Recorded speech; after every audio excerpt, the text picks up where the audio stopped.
Welcome to the WTR Small Cap Spotlight podcast. I'm your host, Tim Gerdeman, Vice Chair and Co-founder and Chief Marketing Officer of Water Tower Research.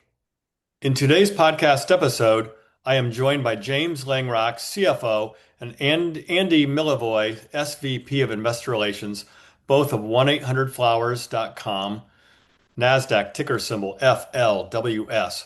What started as a single New York City florist in 1976 is now a 1.7 billion e-commerce gifting platform with 9 million customers and includes such household name brands as Harry and David, Cheryl's Cookies, and personalizationmall.com, all under one roof. Importantly, the Celebrations Passport loyalty program keeps customers coming back, with roughly 74% of revenue driven by repeat buyers. After a challenging few years, new CEO Adolfo Villagomez is focused on cost discipline and restoring profitable growth. Also joining us is my colleague Doug Lane, Managing Director for Consumer Equity Research. Doug has 1-800-Flowers.com under research coverage, and his reports are available at www.watertowerresearch.com. Good morning, and thank you for joining today's podcast, gentlemen. Morning, Tim. Hey, good morning, Tim. Thanks for having us. Good morning, Tim and Doug, and thank you both for having us on the podcast today to discuss 1-800-Flowers and our efforts to strengthen the business and unlock its full potential. So again, thank you for having us on the podcast. Yeah, and thanks for joining. As I mentioned before we kick this off, this takes me all the way back to childhood because I've known the name seemingly forever. So James, 1-800-Flowers has come a long way from that single florist shop on the Upper East Side of Manhattan. How would you describe the company's evolution in the recent past? So today we are a leading e-commerce gifting platform that helps customers celebrate life's most meaningful moments. You know, we serve everyday and seasonal gifting occasions for our customers, but we're looking to expand that to self-consumption opportunities. As we like to say, Tim, give yourself a gift. And as you mentioned, Tim, our portfolio includes iconic brands across key gifting categories, including 1-800-Flowers, Harry and David, Cheryl's Cookies, Personalization Mall, and others. But we believe what differentiates us is our combination of our strong brand portfolio, our own production capabilities in Harry and David out in Medford, Oregon, and a large direct-to-consumer customer base. So today, we're focused on building a more disciplined, data-driven organization with a channel-agnostic approach that can deliver sustainable and scalable, profitable growth over time. That's an excellent overview, James. And with that, I'll turn it over to Doug Lane to ask a few questions. Yeah, thanks, Tim. And James, let's start with the recent management changes. You have a new CEO, a new CMO, and a new CIO, all within the past 12 months. What's driving this significant change at the top? Well, as you know, the company's in the midst of a multi-year transformation to improve profitability, operating discipline, and scalability. So we're implementing a lot of changes that are addressing the fundamental performance of the company. One of the key things when Adolfo came on, to support the transformation was the management team. So what Adolfo has done is he's assembled a leadership team with deep experience in digital commerce, marketing effectiveness, and technology transformations. And the new leadership team in marketing and technology is particularly important as we improve customer acquisition, retention, and continue to improve our platform capabilities. So with this new team that's in place, that will help us modernize the company. And also what it's doing is it's helping us accelerate the decision-making process. So as we transition from a brand-led organization to a functional-based organization, we believe that's helped accelerate some of the decision-making and help modernize the company.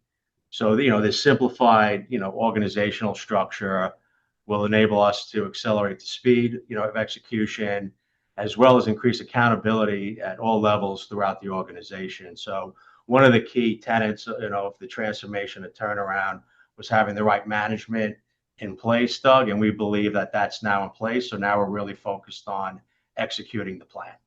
Well, Adolfo did act quickly, so there's no question he's hit the ground running and he's articulated a clear diagnosis of what wasn't working. He mentioned inefficient marketing spend. He talked about poor customer retention and a proprietary e-commerce model that was losing ground. So now you're several months into it here, and you got the new management on board. How would you describe the pace and the scope of the transformation that's underway? So, as you know, Doug, the transformation that we're undertaking, is broad, but what we've been, focused on, really a few key critical priorities. So first, one thing, we've focused on is really strengthening our customer focus. We're a little more brand led, product led, and not probably enough customer focus based. So, we're modernizing, the digital experience. We're enhancing our marketing strategy to increase conversion, retention and frequency. And just to remind everyone, our frequency currently is approximately 1.6 times a year. So that means, our average customer is only buying from us 1.6 times a year. So we're looking to improve on that, through some of the strategies that we're implementing. So even a slight improvement in frequency has a positive impact on revenue. It reduces customer acquisition costs. So really focused on conversion, retention, and frequency. Second, we're expanding our reach, through third-party platforms, as you mentioned, right? We're not just going to have our customers focused on our own sites, and we're also testing retail concepts. We saw really nice growth in our marketplace, third-party marketplace in our Q2. While it was off a small base, we're really excited about the opportunities that we have on third-party marketplaces. As we just discussed, one of the things was simplifying the organization and right-sizing the cost structure. We've been embarking on taking costs out of the structure and having the right cost base for the right size of the company. So we've been doing a lot of work on taking costs out of the business as well as simplifying it. And fourth, we have enhanced our talent, and and this has increased accountability with clear ownership across the key functions throughout the organization. So we now believe we have much clearer lines of accountability throughout the organizations, and it's leading to much quicker and better decision making. Well, it feels like the change is being felt pretty widespread throughout the company, and maybe it's harder for us to grasp on the outside as easy as Yes, it is for you yeah. to So grasp with on the that, inside. I think where we are, Doug, is there's a lot of work that's already well underway, right? And Yeah. but there's still much more to be done. We made significant progress in a relatively short period of time, as you mentioned, with Adolfo coming on board.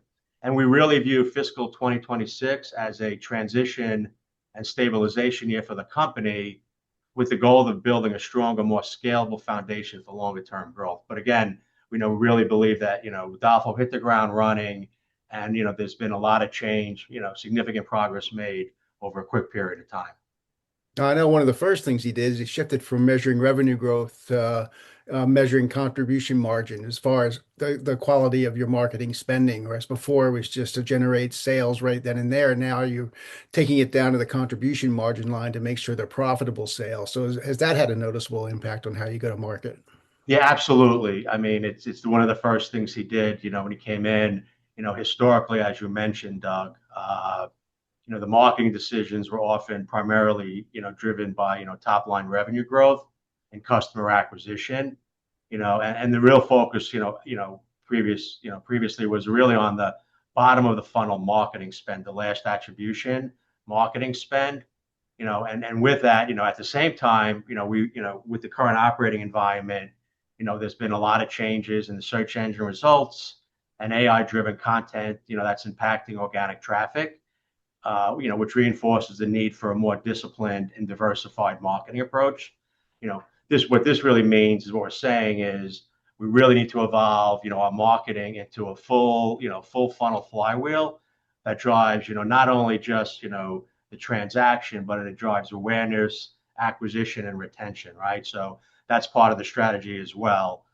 So as you mentioned, we are now more focused on marketing contribution margin, which considers, both revenue and profitability, or simply stated, really focused on efficiency and return on investment, really the priority over the volume, right? It's not just about top line volume. It's really about efficiency and return on that marketing spend.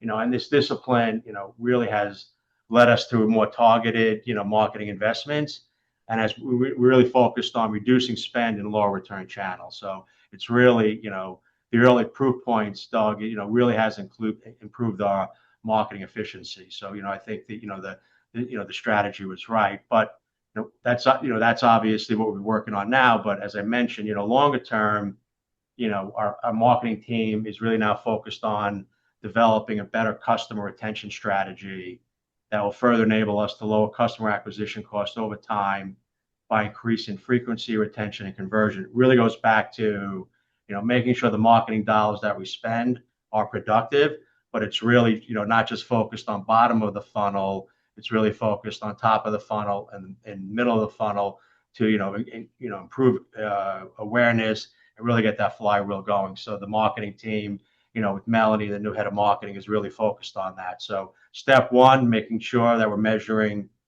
return on investment for our marketing spend, and now it's building out the full, flywheel, considering both top of the funnel, middle of the funnel, and bottom of the funnel spend.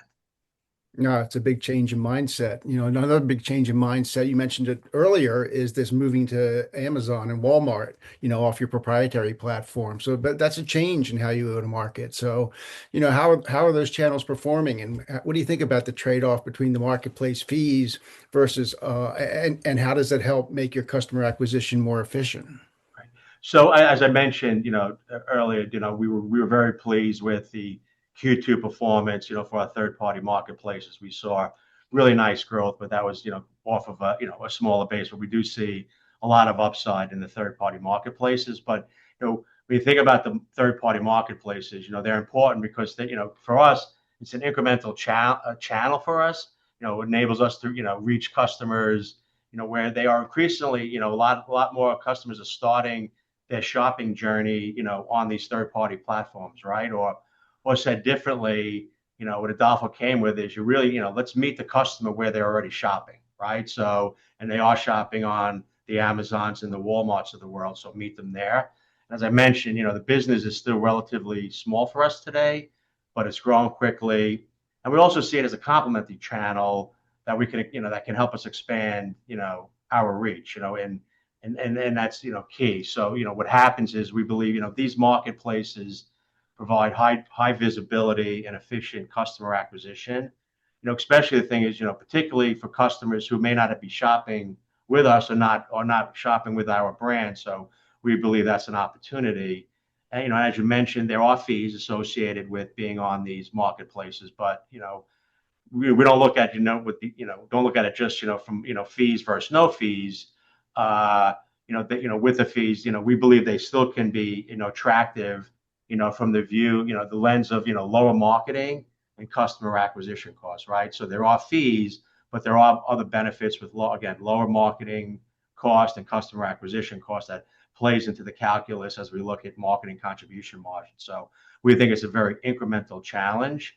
I'm sorry, not challenge, a very incremental channel for us. So, importantly, we believe that these create opportunities to introduce, customers to our brands and, ecosystem. We expect, this will help us reach new audiences and deeper engagements with our customers. So we really look at this as incremental, complementary to our websites and kind of our overall strategy on expanding, beyond the e-commerce channels. Well, no, I mean, these days I just go right to Amazon and find a product. I don't even stop at Google. I'll just go right to Amazon and whatever I'm looking for, I'll just put it right in there. So, it makes a lot of sense in today's world, just to be available there because, a lot of people just go right there. Yeah, So, you were exactly what you said, Doug. We're seeing, a lot of consumers from a product discovery standpoint are no longer going to Google, they're going directly to Amazon. so that's where you need to be. That makes sense. So again, another mindset change. Also, the changing from a brand to brand structure to a category by category model. So what does that mean operationally? And what's the biggest synergy you have in changing that mindset to go to category by category? Okay, so as I mentioned previously, Doug, previously the company, we were largely organized, on an individual brand basis. was really a brand president-led organizational structure. And what that led to was, created duplication and slow decision making. We've now moved to a functional based organization, where areas like marketing, merchandising, technology, and operations have been centralized, and now they operate across all the brands. And what this is allowing us to do, we can share best practices. It eliminates duplication, it improves accountability and speed of execution, right? It allows us to make decisions a lot more quickly, and it's improved efficiency, and it has sped up decision making. And again, with that, with the duplication, with the multiple brand presidents, by going to this functional based organization, it's allowed us to reduce costs, right? We think we're more efficient, and we've been able to reduce costs at the same time, improve decision making and visibility of what's going on across all the brands in the organization. Again, and can drive best practices across the entire organization. On top of that, though, what we're also doing is, with the kind of with thinking of categories and not just brand, is, we're modernizing and simplifying the customer shopping experience. That's very important to us, right? So this includes, enhancing product discoverability. What categories are they looking for? Removing friction throughout the customer journey, as well as implementing AI to make that journey and that interaction with us, using AI to, increase personalization for, like, when you're on the site, Doug, buying something, or I'm on the site, it's more personalized to you. So, there's a lot of good benefits that have come out of a functional organization that will help us drive the transformation forward. And it centralizes the marketing, right? Don't it doesn't everything now? Marketing centralized now, merchandising. So it's, one merchant is not brand. They're looking at all the categories and all the brands from a merchandising perspective, technology, as well as operations, right? Within the president-led structure before, the brand presidents had the operations reporting up through them. Now we have, a head of, chief, supply chain officer that oversees the entire supply chain. So we've centralized all of the functions, Doug. Yeah, yeah. No, that makes sense. Switching to your go-to-market, or getting back to it, we talked about the other platforms, the Amazons and the Walmart.coms, but you're also looking at physical retail. I know for a couple of years you ran holiday pop-ups. It doesn't sound like you're going to keep doing that, but you certainly learned from them. You've opened up a store in Long Island. So talk about, what are you guys thinking about doing from a physical retail standpoint? Yeah, so the one thing that we have is we look, we really focused on you know return on investment, right? It's a focus, right? It has to return the return on investment before we'll do that. But the one, as you mentioned, the pop-up stores were designed, short-term pilots to help the company better understand, the management team better understand the customer behavior and the engagement in the physical retail environment. So that definitely, these pop-ups did provide us, really useful insights. As I mentioned, though, the return on the invested capital was not attractive. So we do not plan to pursue additional pop-up locations, at the holidays. But instead, what we're looking at and we're investigating now is we're exploring more of a year-round store concept that may be better suited for, a permanent retail presence. So, we believe that retail has a seat at the table in our expanding reach beyond e-commerce strategy. So we do think, that is part of the strategy. Obviously you have our e-commerce channel, you have the marketplaces, you have wholesale, and we believe retail plays a role in that. So, and again, as we mentioned, we really, as with all of our initiatives that Adolfo has kind of implemented, we're approaching it with a strong capital discipline, but with a testing mindset, right? We'll continue to test and learn, and we'll figure out the right strategy as it relates to retail. But again, we're bringing the discipline around capital and a testing mindset. And if it doesn't work, we're going to stop doing it, and we'll get until it works. We'll continue to test and learn that model. But again, we believe that retail has a place in our channel strategy. Yeah, that makes sense. And we've talked about a lot today with the changes going on at Flowers. And these are structural changes in how you go to market. This isn't tweaking around the edges. So I know that I've written that transition could extend into fiscal 27. You're on a June fiscal year, so you've got a few more months, and then fiscal 27 will be here. So from where you sit today, what would have to go right for flowers to inflect before we get to fiscal 27? Or what do you think the single biggest risk is to the turnaround going forward? Well, I guess the start. How could we, or what could we do to accelerate our progress? I think first is continued improvement in our marketing efficiency and customer retention strategy. Accelerating our technology and platform enhancements that help improve the customer experience and lead to increased frequency, retention, and conversion. Uh, and again, accelerating our cost savings initiatives. As you know, Doug, we've implemented roughly 15 million in annualized savings through our Q2 of this year, and we expect approximately 50 million in run rate savings across fiscal 2026 and fiscal 2027.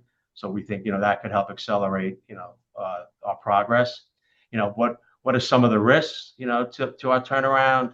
As we've been discussing, and you just mentioned, Doug, this transformation involves multiple operational changes, and a lot of those are happening simultaneously, which can take time and can take a little longer than we're anticipating.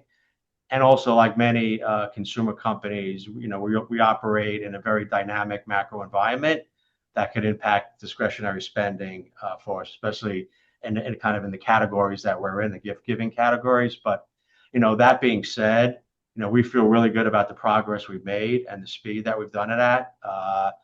We've made a lot of changes and improvements in a relatively short amount of time, and and the foundation that we're building, we feel really, really good about that.